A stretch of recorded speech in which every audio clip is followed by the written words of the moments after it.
Bem-vindos ao Advogado do Diabo, a Justiça e os Números. Eu sou a Diana Ramos, diretora do Jornal de Negócios, e o Advogado do Diabo é, como bem sabemos, Luís Miguel Henrique. Olá, Viva! Bem-vindo a mais um programa.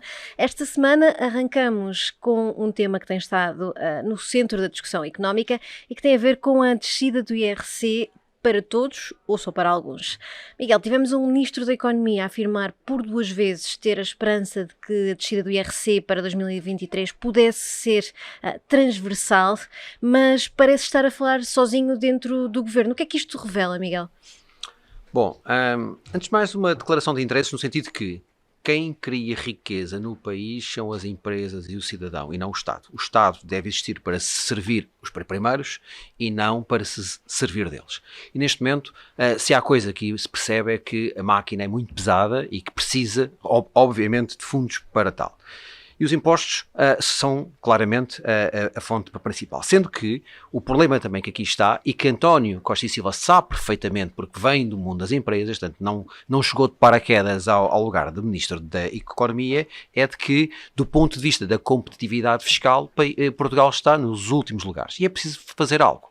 Quando ele fala, e atenção que ele tem três palavras que junta tudo na mesma frase: IRC, esperança e transversal. Portanto, a esperança porque não está no poder dele. E sente que precisa dar sinais e claramente, por exemplo, por contraponto a Medina, percebe-se que António Costa e Silva está numa missão. Medina está numa gestão de carreira. Portanto, enquanto que António Costa e Silva não precisa do governo e do aparelho partidário para fazer vida, já a fez, a Medina não. Isso nota-se claramente quando estas conversas vêm para fora, é de que ele sabe o que o país precisa, ele sabe o que a economia precisa, ele sabe o que as empresas precisam, mas não depende só dele. Mas isto não dá a imagem que é a voz de um independente no governo e não é a posição do governo. Isto não fragiliza o Ministro da Economia?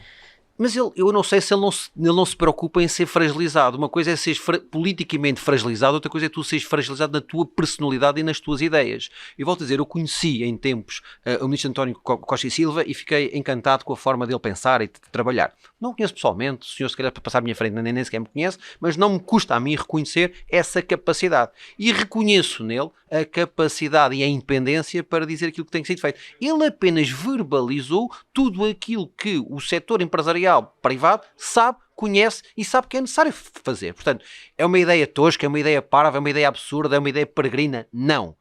Qual é que é a diferença? Teve a coragem de falar. Portanto, numa altura em que cada vez mais economistas alertam para a crise que aí vem, faz sentido mexer no IRC. Nós já tivemos, por exemplo, Rubini, que é considerado um dos profetas da desgraça, a ser uma das vozes mais críticas esta semana também. Mexer no IRC nesta altura faz sentido face ao contexto económico que vivemos? Vamos lá, duas coisas. Primeiro, cada vez que o Rubini fala, eu calmo e ouço. Porque, quanto mais não seja, ele tem o mérito de ter adivinhado e ter estado certo quando muitos estavam errados. Portanto, no fundo, no mínimo, nós temos que o ouvir. E há duas ou três frases que são muito importantes na entrevista que ele deu, eu penso que à Bloomberg, que é que não será uma recessão curta. Primeiro, vai haver uma recessão altamente impactante, que não será curta, nem será superficial, mas sim severa, longa e feia. Foi esta a expressão, salvo erro, que ele utilizou e qual nos deve deixar alerta. Segundo, importante, e ainda que ele tenha falado isto num aspecto macroeconómico mais norte-americano, penso que há ali ideias que se aplicam perfeitamente à Europa e depois, em particular, a Portugal. Há um momento da sua intervenção que passou mais despercebida, que é quando ele fala de instituições zombie, bancos zombie, empresas zombie, famílias zombie, isto é, empresas que já estão em tão grau de dificuldade, ou que estão a ser artificialmente, estão ligadas à máquina, à ventilação, e estão apenas ligadas à economia porque têm um conjunto de estímulos adicionais. Veja-se a TAP, isto é um exemplo, mas podemos falar de muitos mais, que consomem recursos que se calhar não deverão ser consumidos e que numa situação dessas não terão condições para sobreviver. Posto isto que Rubini disse e que eu interpretei e analisei desta forma, quando trazemos isto para Portugal, na conjuntura atual, em 2022, saindo, ou estamos a sair de uma pandemia, com a guerra da Ucrânia ali quase ao lado, e o que se passa de 2023 é a altura para descer o IRC, se calhar perdeu o seu timing, se calhar não é o momento. Eu não tenho os números suficientes para o poder fazer. Agora, sem interpretar que o momento e a conjuntura. E a conjuntura hoje, se calhar leva-nos a que o orçamento que possa vir a ser decidido nas próximas semanas e que será apresentado, seja mais cauteloso, seja mais preventivo. não deixamos de ter o desafio a médio e longo prazo, o desafio estrutural de sermos fiscalmente mais competitivos. Se a solução é transversalmente, como António Costa e Silva determina, ou se o seu anterior sucessor, Pedro Cisa Vieira, diz que mais vale eventualmente dotar as empresas e a fiscalidade de ferramentas que levem a uma maior capitalização, que seja nomeadamente ou ao reinvestimento, pode eventualmente ser esse o caminho para um primeiro passo, isto é, não ir tão longe num primeiro momento, sendo mais cautelosos, mas claramente, do ponto de vista de médio e longo prazo, Portugal precisa ser fiscalmente mais competitivo. Mas voltando aqui à questão do IRC da descida de forma transversal, havia um acordo político entre PS e PSD que António Costa pôs na gaveta em 2016 quando constituiu o governo. Este acordo previa uma descida gradual do imposto ao longo dos anos. Isto dá sinal de que Portugal é um país que não faz reformas ou um país de indecisão, porque as várias reformas que vão sendo propostas vão sendo enfiadas na gaveta. Vamos à questão, ao aspecto linguístico da questão. Eu, mais do que uma questão de indecisão, que também mais uma vez penso que foi a palavra foi trazida para a atualidade informativa pelo ministro António Costa e Silva, eu acho que mais do que uma indecisão, por vezes há claramente uma não decisão. Uma indecisão é quando tu estás na dúvida entre tomar uma e outra. O problema é outro. O problema é que em Portugal a maneira de fazer política passa muito por não decidir. E esse é o principal problema que opõe-se às reformas. Isto é, para tu fazeres uma reforma, ok, eu até acredito, por exemplo, em relação à questão da decisão que estávamos a conversar minutos atrás, de uma certa indecisão, de que forma é que possa ser feito o aumento da competitividade fiscal. Isso é uma indecisão. É saber se vais pelo caminho da esquerda ou se vais pelo caminho da direita. Mas o problema é que muitas das vezes não é esse o ponto onde estamos. Estamos claramente, politicamente, no ponto da não decisão. É nada fazer, nada acontecer para que não nos culpabilizem ou não nos responsabilizem nada. E esta é a principal situação. Temos o caso do aeroporto, que claramente tem havido um adiamento, uma decisão sobre a nova localização. António Costa e Luís Montenegro agora querem sentar-se fora do tema, mas vai ser isto mais uma conversa de surdos? Eu acho que uma conversa de surdos vai ser uma conversa de fingidos. Isto é, todos a fingirem que não têm que tomar a decisão. Todos a fingir que isto não é estruturalmente importante. E mais um minuto atrás. Mesmo aqui, quando houve alguém que tomou a decisão, bem ou mal, e não tenho, volto a dizer, capacidade técnica para ajuizar isso, mas percebe-se claramente quando o ministro Pedro Nuno Santos tomou a decisão daqui del Rei. Alguém tomou uma decisão, isso contraria tudo o que é a maquinaria e a política que está em questão. E esta questão do aeroporto é um problema paradoxal. Porquê?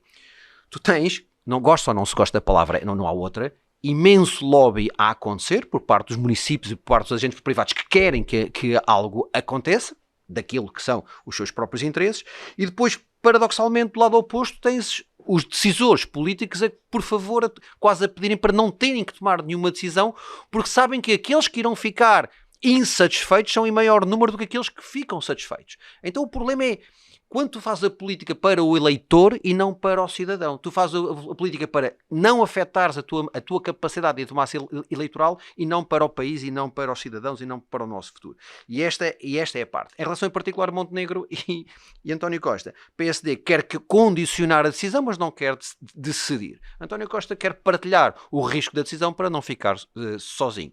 Como é que isto se vai resolver nos próximos dias? Assim veremos. Miguel, saltamos da economia e vamos para um outro tema que é mais virado para os negócios do futebol. Sabe-se que o Chelsea anda às compras em Portugal e o Negócios esta semana fez um trabalho sobre a forma como o modelo de negócio dos clubes está em transformação. A chegada dos chamados conglomerados ao país é um risco para os três grandes? É um risco para todo o modelo, a médio prazo, não a curto prazo, é um risco para todo o modelo de negócio onde o edifício do futebol português é sustentado. Deixa-me explicar rapidamente porquê. O futebol, hoje moderno, enquanto indústria, tem dois eixos. Tem o eixo do entretenimento, o eixo do espetáculo, e tem o eixo, digamos, da compra e venda de jogadores. Ambos vivem de uma coisa que é comum aos dois, que tem a ver com os direitos de transmissão televisiva. E atenção que, cada vez mais, o evento desportivo em direto, seja ele um jogo de futebol, um jogo de basquete, uma corrida de Fórmula 1, o que for, é aquilo que do ponto de vista mediático e audiovisual mais valor vai ter. O problema é que há ligas que, fruto do trabalho que fizeram de casa, olham para o espetáculo e conseguem ter altas receitas de patrocínios, altas receitas de merchandising, altas receitas de bilhéticas, e esse não é o nosso trabalho enquanto Liga Portuguesa. O nosso trabalho é muito assente naquilo que são a compra e venda de jogadores.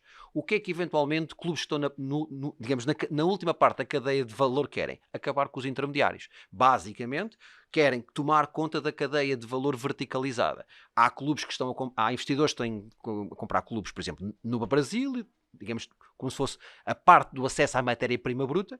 Depois nós temos as indústrias transformadoras, onde países como Portugal se especializaram, e depois tens aqueles que são o mercado de luxo final, onde está a Alemanha, a Inglaterra, a Itália, a Espanha, etc.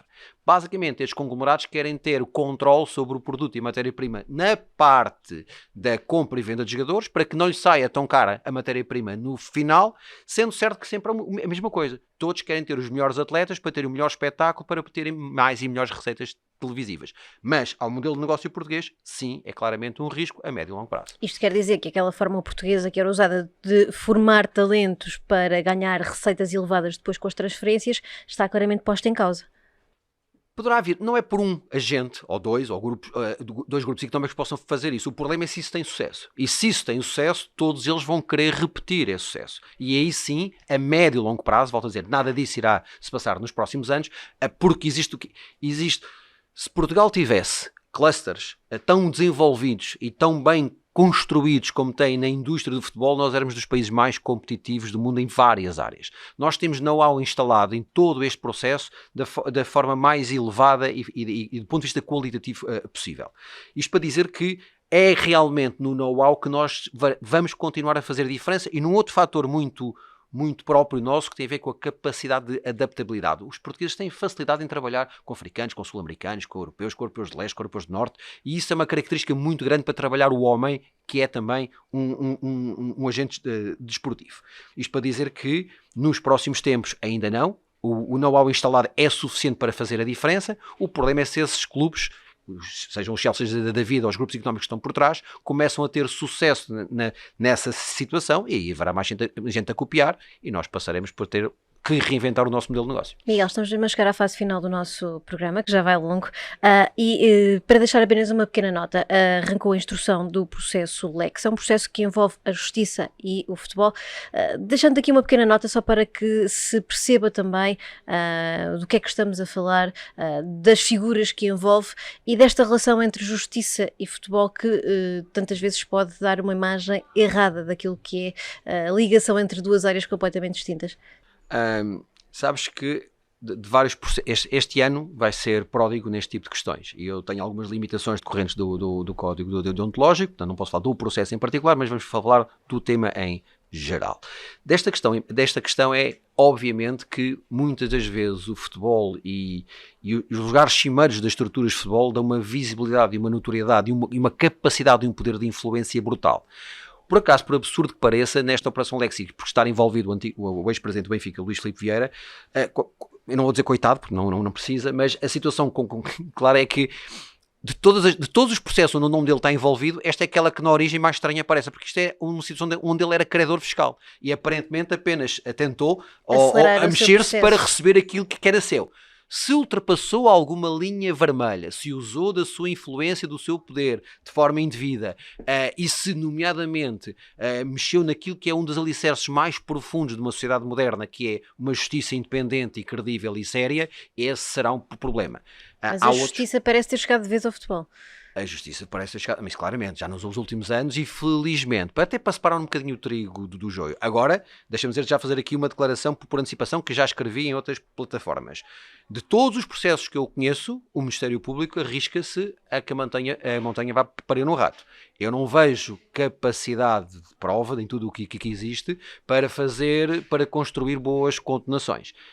Este é uma declaração por antecipação, porque lá está, prognósticos fáceis só no final do jogo, mas daquilo que vejo, antecipo muitas dificuldades do Ministério Público em levar até à linha de golo as suas teses, que terão que se traduzir em condenações, porque senão, mais uma vez, é a imagem da justiça que vai ficar débil em todo este cenário. E certamente que voltaremos a este tema em próximos programas deste videocast. Obrigada, Miguel. Está assim fechado mais um episódio do novo videocast do Negócios, o Advogado do Diabo, a Justiça e os Números, e continuo connosco. Até para a semana.